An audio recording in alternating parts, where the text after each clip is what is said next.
Okay, so that's going. And then alumni. If you just want to talk a little bit about your transition from being in college to being a full-time employee and just how tough that was, that would be great to start with, I think, because I know it is a really huge adjustment right off the bat that a lot of people don't necessarily think about until they're doing it. And maybe to leave any like awkward silence. Ellery, do you want to go first? Sure. Sorry So my name is Ellery, for those of you who don't know me.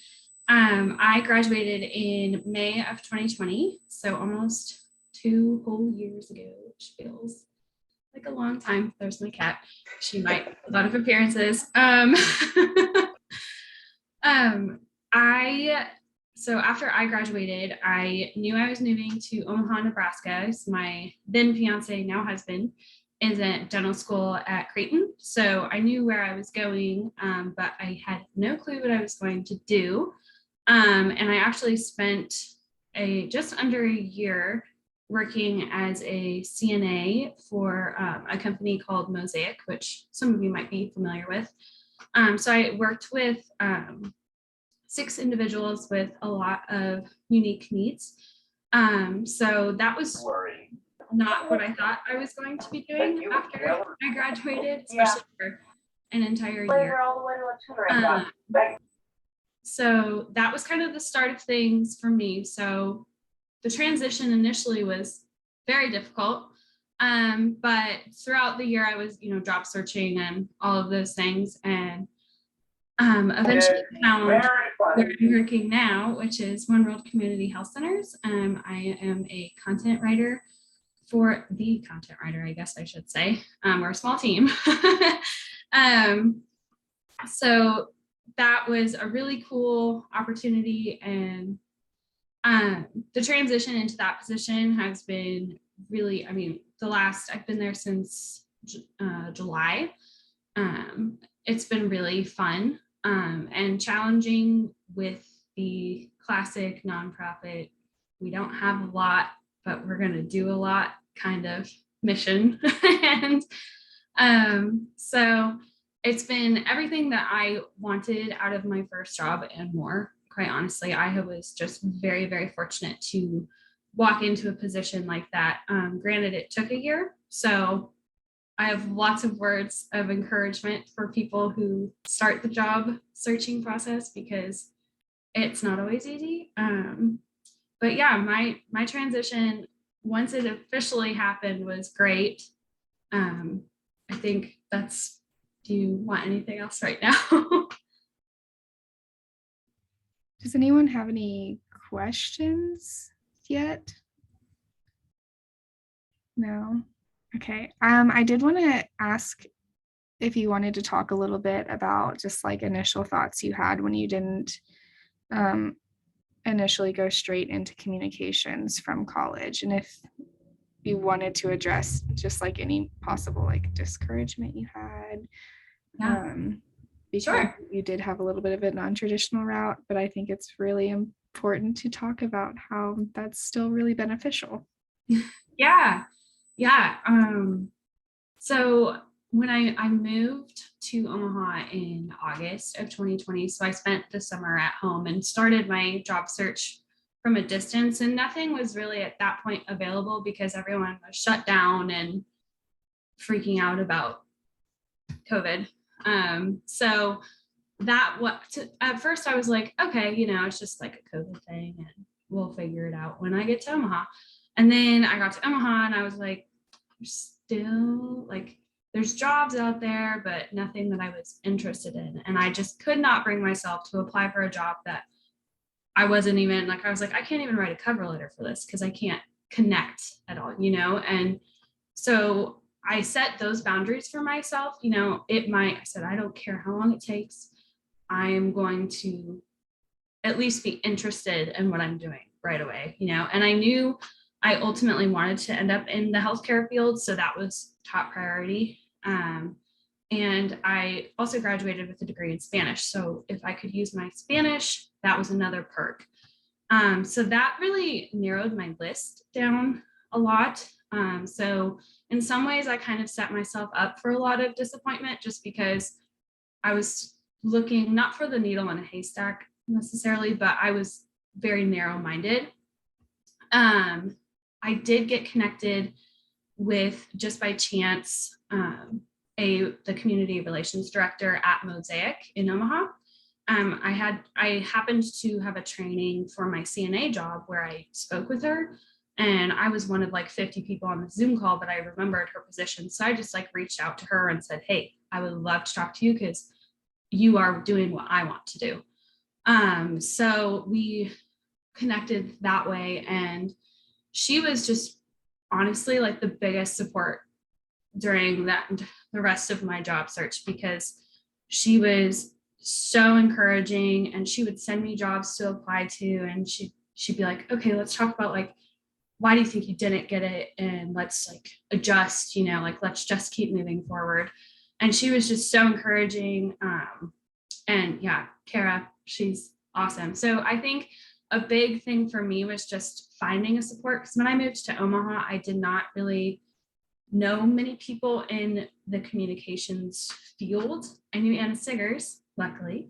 For those of you who don't know, she graduated a year before me, former PRSSA president, wonderful woman.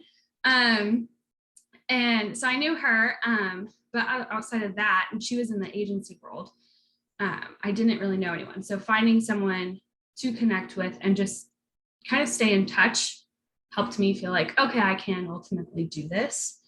But yeah, there was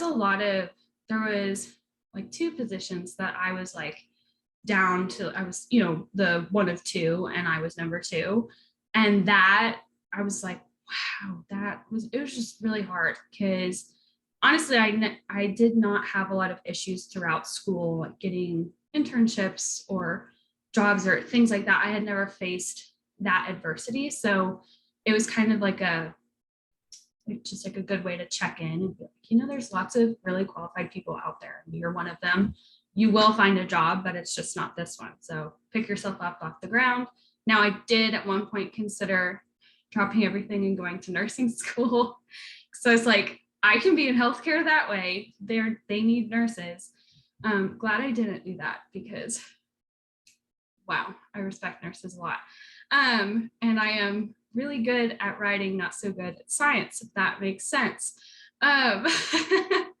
So all that to be said, there was a lot of bumps in the road. Plus, I was planning my wedding. I got married in July of last year. I started my job at One World 10 days before my wedding. So I had just like so much going on. And I think that was another thing that, like, while I wasn't working, I was job searching, I was planning a wedding, I was really busy. So I kept myself fulfilled. I found fulfillment in a lot of other areas. And that was so important when I wasn't finding fulfillment in what I thought I was always, just going to walk into. So yeah, my connections, finding fulfillment in other ways, and just leaning on the people that you do know was really a big part of my journey, for sure. That's awesome. Does anyone have any questions so far? I know I keep asking that, but I just want to make sure no one gets missed. And if you want to put it in the chat, then feel free. I'm monitoring it.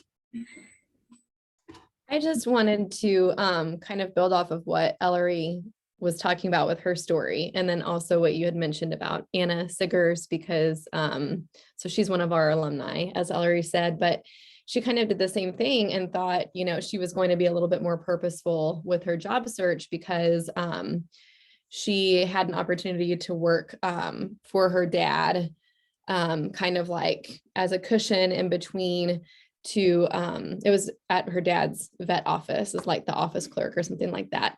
And so she thought, since I'm making money right now, I'm just going to wait, going to actively job search, but I'm also not going to take anything, just like any job that comes my way. And I think that it's important to realize that when you're on the job search, you want that certainty of having, something right away. But if you are able to be a little bit more picky, I think it could work out really well in the long run. If you're able to make ends meet financially and just be a little bit more intentional with the types of positions that you seriously pursue, and that it's okay if you don't graduate with a job in hand right away. And everyone's journey is different, and it's so easy to compare, but everyone's circumstances and situations are different. So that's something that I think everyone should always take into consideration. So, but this is an alumni panel, not faculty advisor advice session. So anyway, just wanted to say that.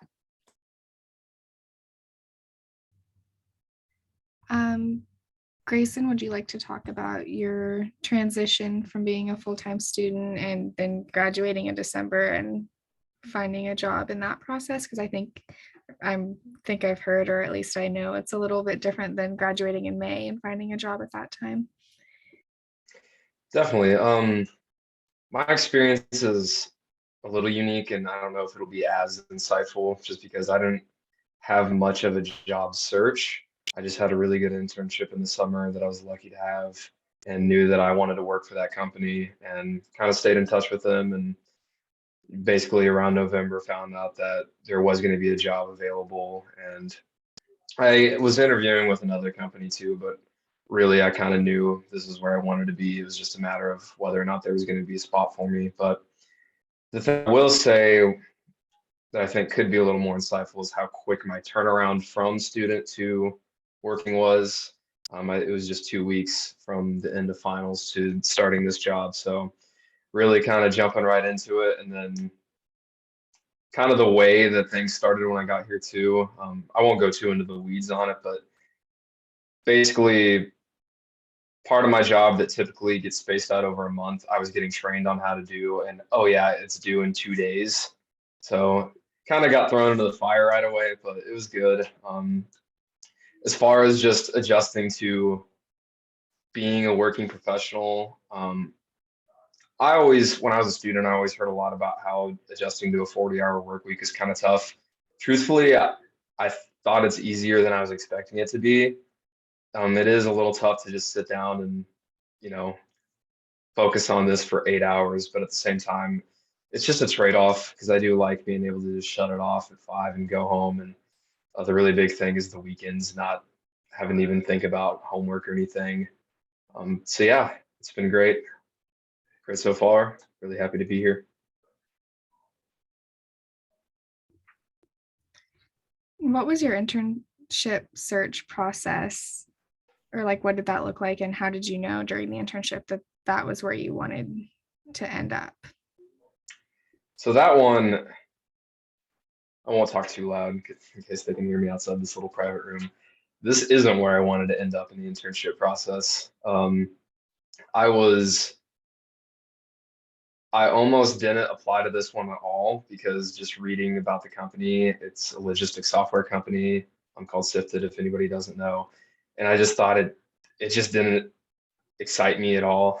Something about it just didn't seem that interesting, but it was pretty much strictly media relations for the internship, which I hadn't really seen a lot of other internships that were that PR-y. So I was like, okay, I'll go ahead and apply. But I was interviewing for a lot of others, and the one that I really wanted was with a engineering firm in Lenexa.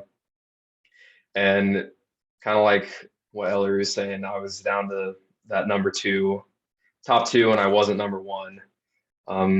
So once I kind of got the no from them, I had an offer on the table from Sifted, and even that I wasn't super sure about, but they moved me through the interview process really quickly, and I could tell that they really wanted me. So I said, okay, clearly I'm wanted there, I'll go there. And ironically, the other company that I was interviewing for a full-time job was that same engineering firm.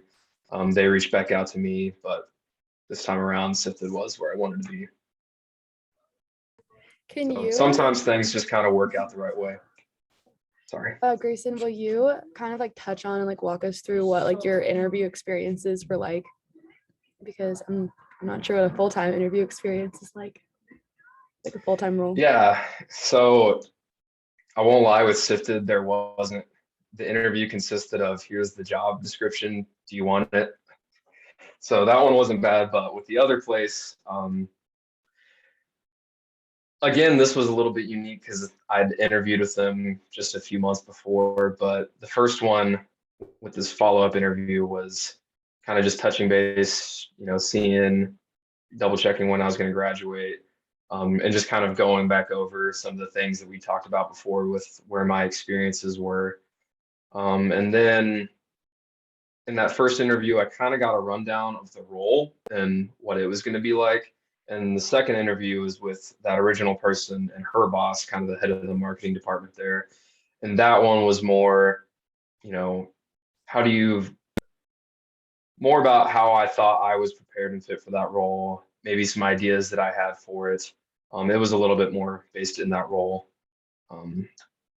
Going back to when I was first interviewing with them for the spring, it was kind of just your standard internship interviews, why are you interested? What kind of experiences? What are you looking to get out of it? That sort of thing.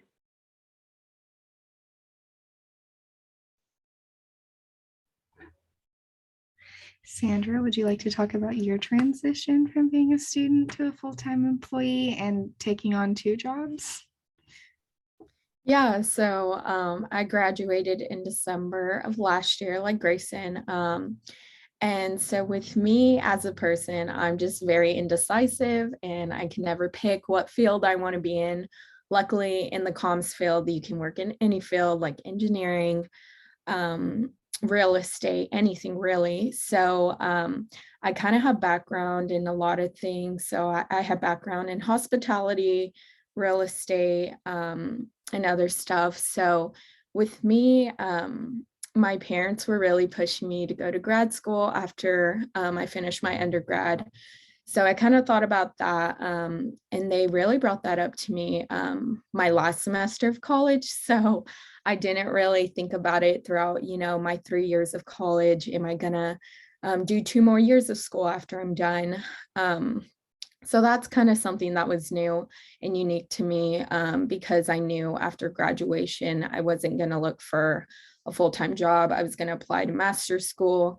I was going to focus on that and getting my degree, a master's degree. So with that, after college, of course, I wanted to get a job. So I didn't want to go into a full-time job just yet, just because I didn't want to start a job and then get into grad school 6 months later and have to quit because I don't think for myself, I wouldn't be able to handle a full-time job and grad school full-time. That's just not something that I wanted to do. And it's not something that I needed to do. So I was debating that for a really long time. Actually, I talked to a lot of mentors, a lot of people, if I should do a full-time job and go to school full-time. Most of them said, don't do it. So, I took that advice and I really thought about it long. So that's kind of how I am now. I'm working in 2 part-time jobs. So I work at the K-State Foundation right now. I kind of started that viewing process after I graduated in December. So with that, I gained like an interest in education and just helping students in general. My last semester of college, after I took my leadership class, we really focused on, what's your passion? What do you want to do? And ultimately, I want to work somewhere that I'm passionate about. So that's kind of a place that I thought in Manhattan, Kansas was a good place to work. Obviously advocating for students, raising money for students. So I thought that was a perfect place. The interview process for that was really good. So I had a phone call first. Usually people do like a 10-minute phone call and then they see if they want to push you on to the next round of interviews. So I got the call that they wanted to meet me in person, which was kind of nerve-wracking because I hadn't done an in-person interview in a long time just due to COVID. So I was like, okay, I'll go in person. And so I went in person. Everyone was super nice. The building was super nice. And immediately, I just felt like I was at home. So the interview went really good. It was more of like a conversation, which I really liked because I wasn't as nervous. So that was really good. And then they called me an hour after and said they loved me and they loved my interview and just offered me the job, which was really shocking because usually you have to wait 2 or 3 weeks, maybe even a month for them to call you back. So that was really unique as well. And I was excited to start there. And then a couple weeks after I started there, the K-State Career Center had reached out to me. They had told me that their marketing person got a new job, and so they needed marketing part-time. I wasn't really considering getting another part-time job just because I wanted to focus on that. And then I wanted to focus on my application and other things I can do in the meantime before I get into grad school, hopefully. So I was really not eager to like take another position, but once I interviewed with them and found out that I could gain a lot of new experience from them, such as like doing their website for them, doing photography, doing video for them. I was kind of going to be the only marketing person.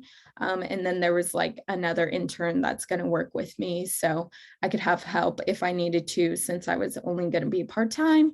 So I interviewed with them. I loved the team as well. I loved what they stand for, helping students at K-State specifically as well. So I accepted a job for that one too. And now I work at both places. So that's kind of unique to my situation. I had some words of encouragement from mentors too, just because I felt like my path was different from other people's because I have a bachelor's degree and I'm not doing technically like a full-time job with benefits and that stuff.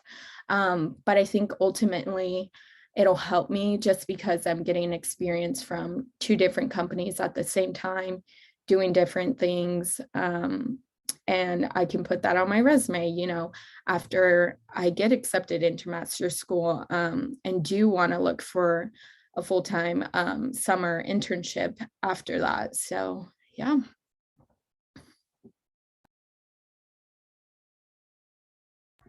You might have touched on it, but where do you want to go? So not where do you want to go, like what are you wanting to like study in grad school? Yeah, so kind of like what's your future like plan with that?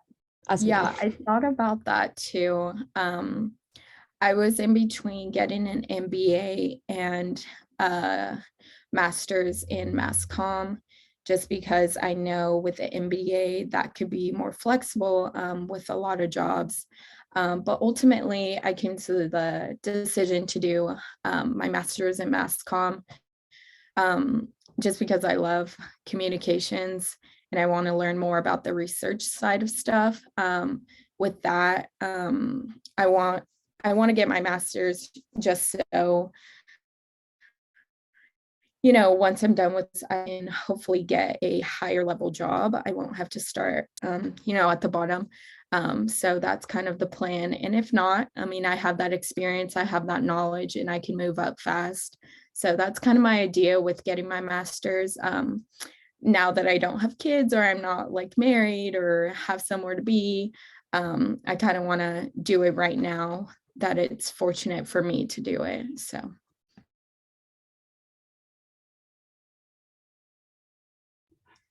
How do you maintain boundaries or just like maintain a balance between juggling the 2 different jobs and going through your grad school application process? Like, how do you just not get overwhelmed? Yeah, so I can tell you I have gotten overwhelmed, but just talking to people and seeing your end goal is kind of what kept me going. I knew that I loved both companies, so I knew that I wanted to have a chance to work for both of them. I kind of balance those two just because I'm at the foundation in the morning, so I do that stuff in the morning, and then I'm done kind of mid-afternoon, and then I get a 30-minute break, and then I'm on to the career center. And with the Career Center, they let me work from home if I want to, which is really nice. Just because if I had a busy day at the foundation, I can come home, relax, and still work at my own pace. And I really like that. Kind of with me, I know they're two separate employers. So for me, like once I'm done at the foundation, I finish everything and I'm like, okay, that's done. Don't worry about anything you need to do tomorrow for the foundation. Just focus on the Career Center. And then once I'm done with the Career Center, I focus on what do I need to do for tomorrow for both jobs. So I kind of set aside some time for planning and see what are my specific focuses for both jobs, if that makes sense. And then with the grad school application, so actually when I graduated, I didn't have a job for about 2 or 3 weeks. So I went back home with my parents, luckily. And then I kind of worked on that over the break, which was really hard just because I was exhausted from, finals and then just graduation and all the events that led up to that. And that was kind of hard. Just keeping on track and knowing my deadlines was hard, but I saw the ultimate goal that I wanted to apply for grad school and at least try. So that's kind of what kept me going too. Ellery, I wanted to circle back around to you because I just got a question about networking since you moved to Omaha and kind of just didn't have very many contacts there. And I was curious about how difficult it was, or if it was difficult to kind of start building your network in Omaha, since you didn't, like you had Anna Siggers there and you had your coworker, but you didn't have like a network from college in Omaha or other people. So like, how did you grow your network in a new place? Honestly, most of my network came from Kara, who helped me with she mentored me. She was just really good at, sending new jobs my way that I would be interested in. She was really good at not wasting my time, which I appreciated. Because sometimes, when you get notifications on LinkedIn with this many new jobs and you look at all of them and you're like, okay, none of them look interesting. Great, next. So I relied a lot on her just to have any sort of connection. And I did apply to a job so Mosaic, they have like Mosaic in Omaha, and then the national headquarters is also in Omaha. So I applied to a position at the national headquarters on the PR team. So she was really helpful at like putting in a good word for me. And so I got connected there, ended up being number 2, which was totally fine in the end game because you end up where you need to be. So she was really good at keeping me connected to people. I will say, like, I'm part of Nebraska PRSSA. There's not a lot going on with COVID, really. They had their first like in-person thing last fall, which I wasn't at that time looking for a job. So that has been a really good resource as far as just like the typical things, but not necessarily a networking thing for me. At least I did not use it in that way. I'm sure lots of people did. So that was, I didn't necessarily have like a big moment of like growth for my connections. But as I've gotten into my position, we partner with a social media firm for our social media. We're a team of, if you count our CEO, 6. So like I said, I am the content writer. We have the graphic designer. So we all have our little niches. So from there, I've gotten to know people at the social media firm. And just other contacts, with our professional photographers, working with the media, starting to just get to know names. So most of my networking has happened since I got my job. But that has also been because I have put the extra effort into introducing myself and not just sending them emails to say, hey, I need to know this, So I took the time to do that. And I think that's benefited me a lot, especially being new to Omaha and getting me connected to people. So yeah, no big networking journey there, but just very fortunate to be introduced to the people that I was.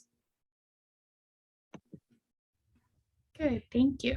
And then Grayson, I wanted to ask you about just getting involved with like Greater Kansas City PRSA, like right off the bat after graduating, and just kind of what your process was for reaching out to them and putting yourself out there in the professional community, and if that was kind of intimidating at all.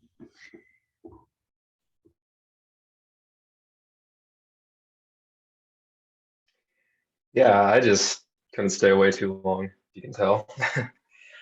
Truth be told, I didn't really instigate that. It was kind of Danny. She introduced me at the student summit, introduced me to Leanne Germinder, who is pretty, I think she spoke a little at the summit. She's pretty plugged in with both Kansas City. She's been president of GKC and New York PRSA, so she's pretty plugged in on some different areas and different levels. And she's currently, I think, VP of Student Relations for Greater Kansas City PRSA.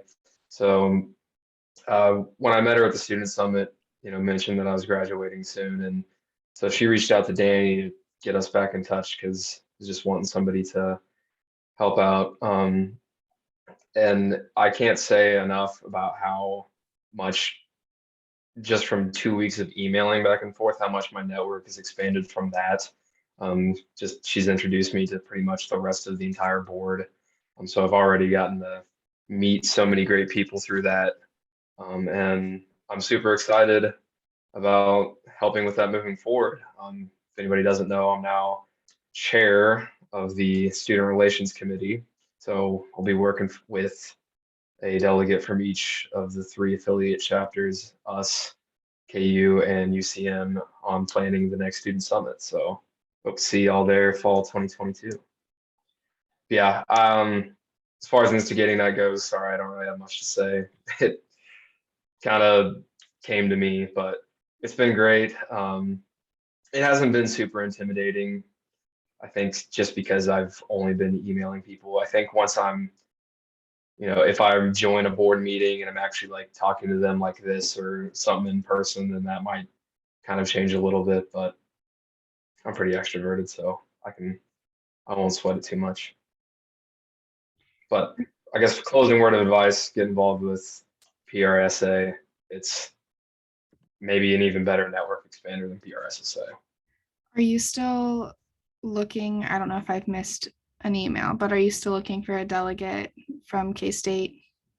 Yes. So there's an opportunity, guys. If you're available, reach out to Grayson. I can forward the email to you guys, and I'll put it in the group chat too. Does anybody have any questions, or is there anything that we haven't touched on yet that you want to know about?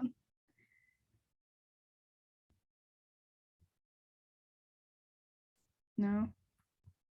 Alumni that are joining us, is there anything that you want to talk about that you think is important for current students to know that we haven't touched on yet? I'll say a few things.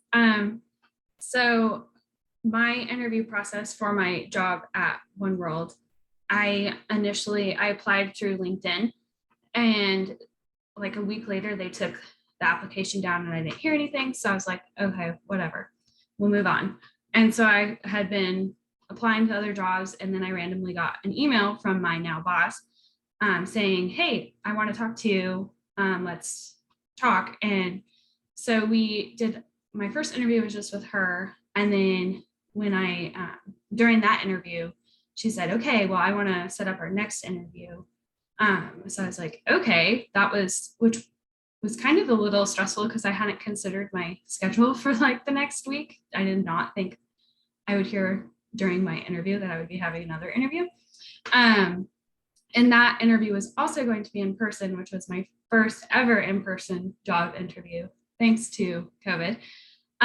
So that was a little stressful. So I would, I don't know, I guess I would advise to like have your schedule, like an idea of what it is. So you're not scrambling on Zoom looking for your calendar. But the other thing is, when in my second interview being in person, I was interviewing with Jen, again, my now boss, and Andrea, who is the CEO.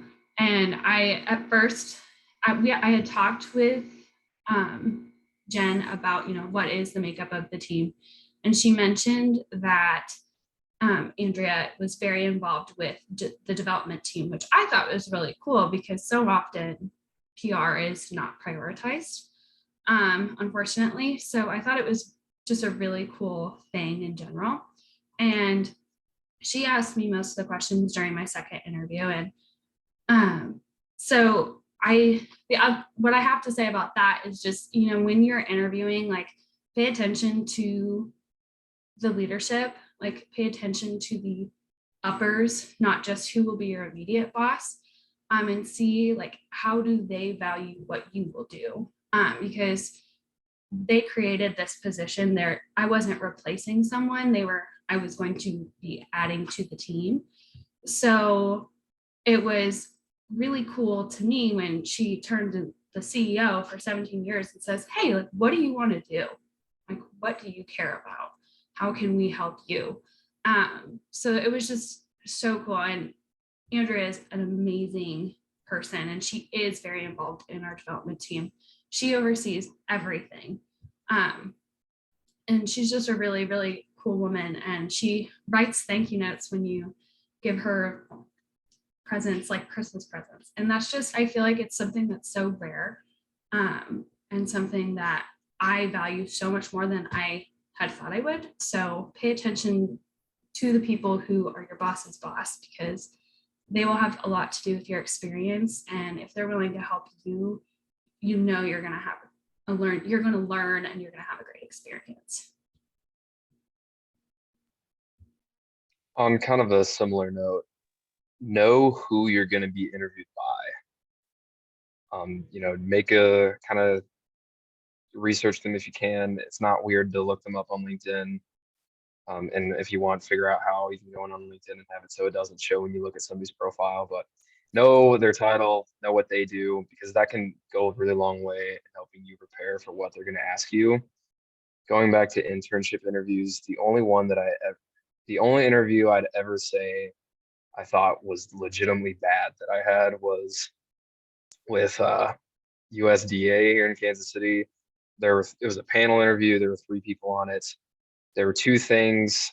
2 of them kind of headed what I was more interested in, and the third one edited like a magazine for USDA.